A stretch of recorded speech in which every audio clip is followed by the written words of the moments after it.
Okay, in this part, I'm gonna talk about LoRA, which stands for low rank adaptation. And the reason that I want to talk about it, because first and foremost, it is on the code itself. It is on the Mistral codes itself.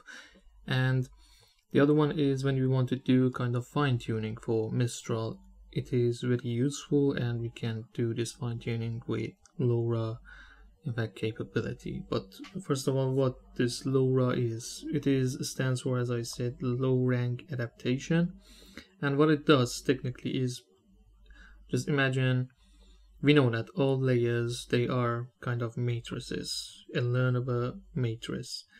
So when we fine tune, we have two options. One of them is just simply do the fine tuning of the whole layer, all the parameters of the original weights. But the other way, which is a kind of trick, which is very useful, is that we can freeze the original weights and we can add two additional matrices, which we call it A and B, and train them and freeze the original one. But the thing is, the rank of these two matrices are much lower than the rank of the original matrix, which will help us a lot in terms of number of parameters to learn. So what we do is we have A and B, and they are all learnable. The rank is something like, let's say, R. So one of them is, let's say, I don't know, R by N, and the other one is N by R. So they are learnable, but once we teach them, they will learn, and then we will multiply them and then add them to the original weight. So how it looks in terms of mathematics, as you can see, it is just simply, we have the original weight and we have this delta W, and delta W is A and B, those two matrices, and A is, and by the way, we need to remember that W is in the dimension of W is D by K. So A is D by R and B is R by K, which R is much better, much smaller than D and K, minimum of both of those. So which will help us a lot in terms of, in fact, parameter efficiency and computational efficiency, as you can see here, for the fine tuning. And we will have an example of how different it looks and it can be. So it is something around 32 times lower in terms of learning parameters, which is amazing. But a little bit, a quick analogy of the, in fact, LoRA fine tuning versus the standard fine tuning. Just imagine you're a kind of violinist and you are, I don't know, skilled in your own specific way or specific, I don't know, field. And what happens now is your composer wants you to slightly adapt a new style and perform for one performance. So, and you don't want to retrain yourself completely. There are two options. Yeah, one of them is retrain completely, you forget everything and you learn from scratch of that style for that specific, let's say, performance, which takes a lot of time. Just imagine how long would it take to be a violinist. The other one is just imagine, I don't know, the composer or the orchestrator will give you a few small note cards, which technically is the low rank matrices A and B here. And it is just a few tips and points about how to do for that specific style and perform for that specific style. For example, add a soft vibrato here, I don't know, play this part slightly faster, emphasize this note, so on and so forth. This is exactly how low rank adaptation would look like. It's a kind of maybe cheat sheet, or I don't know, a small note cards for the model, which can help that to learn in a specific direction. For example, you have Mistral, but you want it to be excellent at Lego. So you can do the low rank adaptation and fine tune it on legal text only, or I don't know, it could be biological data or whatever that it is. And a small example here, just imagine we have the weights. Original weights are in the 512 by 512, which are the original weight. Low rank, we put the R equal to 8, so the A and B would be 512 by 8, and B would be 8 by 512. So when we want to teach the model, when we want to do the training, if we do the standard one, we have to do the whole training for the original weights, which is 512 by 512, which is 262,000 multiplying adds and learnable parameters. But if we do it with LoRa, it is simply just this tiny bit of training and parameters, which is equal to something around 8,000, which is 32 times less, which is just amazing. But in terms of, and this is just a quick example, you can have a look at it, stop the video and have a look at it to better understand it. So in terms of accuracy, this is a very important part. For that specific data, it is high and full accuracy, which is great with that little amount of parameters. So you can do the training fast and furious, but have still the same accuracy. And when we say the accuracy, it depends on the alpha in fact parameter. Alpha parameter allows you to say it's just a parameter. You can multiply that by A and B, and it tells you that, okay, tells the model by how much forget your previous data and by how much adapt the new data. So you can, it's kind of importance factor. You can tell the model that, okay, be more adapted to this new data. And yeah, that's technically how it happens. And we will talk about the state dictionary in a moment, but let's just quickly go to the code and see how it happens. And by the way, these are all, again, I emphasize, these are all from the Mistral code, Mistral inference GitHub. What I did, I just add more explanation and comments around it, and I will explain them line by line, and I will put it into my GitHub. Feel free to go and have a look and see how is it going, and if you have any questions, just put it on comments and I will do my best to answer them all. So on the transformer layer, so as you can see, we have this LoRa args, which is just a bunch of arguments, which we will go back and I will explain them in a minute. And the other one is LoRa linear. So it is just what it says basically is that we define another function which is maybe LoRa, and what we say is that whether user will prefer to do extra fine-tuning or not.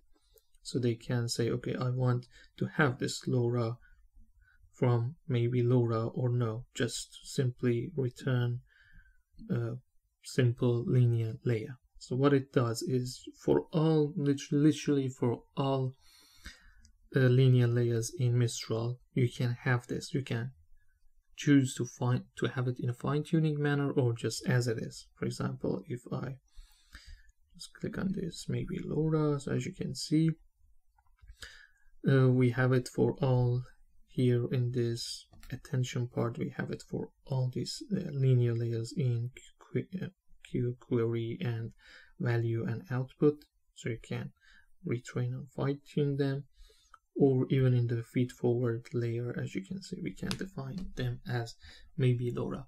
So as the name suggests, it is maybe LoRa. If you want, it is. If you don't want, it's not. But what these two, LoRa argument and LoRa linear, what are they? So here in LoRa .py script, what we have is just a bunch of imports, and then we have LoRa arguments, which is rank, which we saw here which was technically the R right here. And the other one is the scaling vector, which is that alpha, which literally tells you that by how much our data is important, and by how much the model should pay attention to the new data and give more importance to the new incoming data that we want to do the fine-tuning. And yeah, so that's also a data class. It's just a bunch of arguments. So the LoRA linear, what it does is just this module, as you can see here, adds trainable low rank decomposition LoRA on top of the frozen linear layers, as we saw in the attention and the interfeed forward layer. So a bunch of arguments, input features, output features, rank, and scaling, and bias.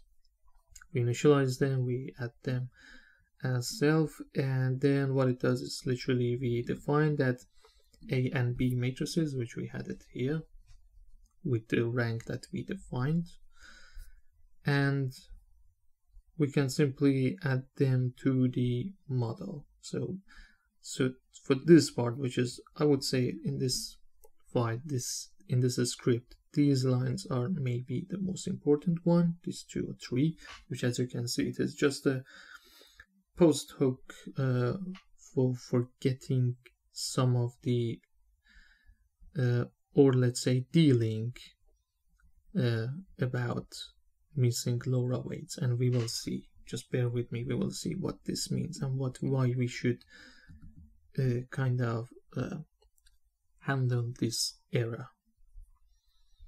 And yeah, here again, the rest of it is just a bunch of, it's just a forward pass which tells you that, okay, how we can just add these LoRa weights to the original weights and update the state dictionary and give it back to the next step. But what is a state dictionary and why we should here ignore missing keys in a state dictionary?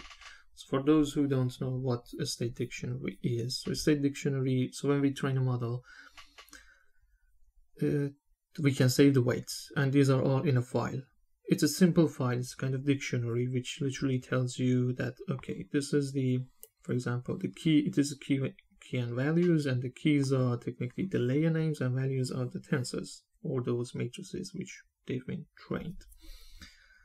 So, for example, as an example, just imagine that we have this very small model.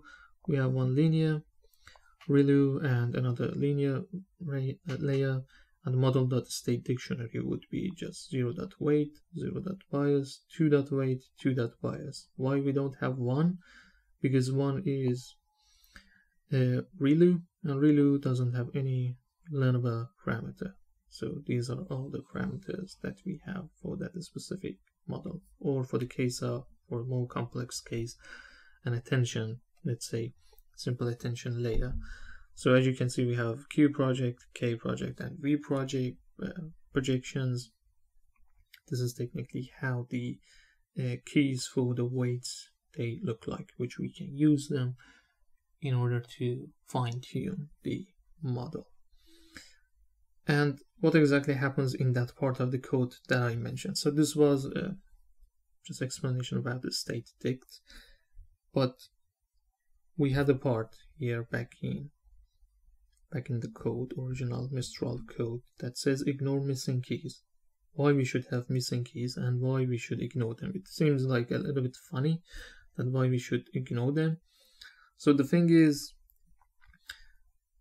the whole purpose is, if some parameters are missing, first of all, PyTorch will warn or throw an error. Imagine that we train the model, it has 4 layers, and when we load the state dict, it has 3 layers, so it will throw an error that, okay, I don't have one more layer, what's going on? So what happens here, as you can see, we're emptying the list of the missing keys. But why is this happening? So imagine, in a case of, in a numerical example, imagine that we have this LoRa linear. We have LoRa A, LoRa B, and linear. So technically, the expected weight when in the model in the original Mistral model, when we say that, okay, use LoRA, this is how it will going to be look like, and this is how the model expect the weights to be. And when we load the checkpoint, we don't have those LoRAs because we want to fine tune them, because we didn't have anything in the first training. We don't have any LoRA, but now we want to do a fine tuning, so we have some LoRAs. So when we load the checkpoint, it doesn't have any LoRA, and it throws an error and says, okay, what the hell is going on? I don't have these two LoRA B weights and LoRA A weights. And we say, okay, I know that because I added them. So just silence the model and then add those two into the state dict gradually. So this is exactly, and this is all that happens. So these layers will just keep their default initialized values, and we will add them later on because we don't have them. So by doing this, we kind of prevent the model from throwing an error. So, and yeah, so further on, if I want to, I don't know, there's nothing here. This is more just a concrete example, which you can have a look at it. And yeah, so again, to summarize it, we know the truth. Those layers, they don't exist during the original training, and they are the new layers which I added because I want to do the fine-tuning. So it's correct that there are no LoRA weights in the file. What I want to from the model to do is just, okay, forget those errors and add them while we train, add those into the state dict while we do the training. It's just a simple error handling, I can say. So yeah, this is exactly what happens here. And then we add, as you can see, we are populating the, right here, we are populating the state dict with frozen weights and dummy LoRA weights because we don't have any weights. We put them together. And then what happens in LoRA loader mixing is simply, I'm not going to explain this too much in detail because it's easier to understand. What it does, it will just do a couple of checks to make sure that data class data and the layers, data types of the layers are consistent and they are in the right device. For example, it will check to load the path if it exists. If not, just throw an error. I don't know, further on, just for example here, when we want to load it, it will check the consistency of the data types. It will check all the layers, and for each layer it will check the data type, and if there is any inconsistency, it will raise an error. And again, if the data types are compatible between model and those dummy layers, added layers, and I don't know, further on, if they are in the correct device, and so on and so forth. And then replace the eligible linear layer with LoRA enhanced weights, which are very useful in the fine-tuning phase. And the rest of the thing is just a bunch of adds and multiplications, which are easy to understand. And yeah, technically this is how this LoRA linear works, and we will use it on literally all the LoRA, in fact linear layers in Mistral. And yeah, this was the LoRA explanation and how it's being used in Mistral.